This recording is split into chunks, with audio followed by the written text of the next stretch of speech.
How to edit your photos to get that creamy bokeh background effect. First, I edit the picture in my camera roll settings. That way I can just adjust the brightness, the saturation, the colors.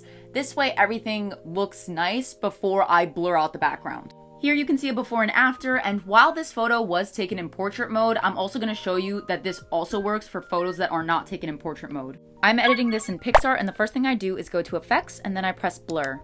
Press the eraser button at the top and then press Person. This way it only erases the people. Then you can press the invert tool in the bottom right corner, so that way you can invert it. Then you're going to use the brush restore tool and the eraser to really just zoom in and go into the image and fix anything that is not properly blurred out.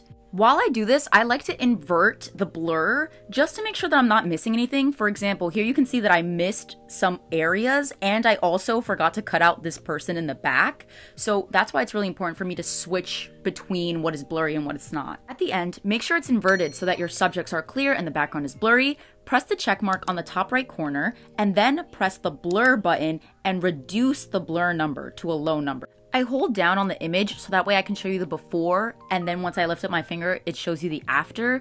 Here you can see how it's very subtle, but it's just enough to really draw your eye in on what subjects are meant to be in focus. Here's me doing the same thing to a photo that was not taken in portrait mode.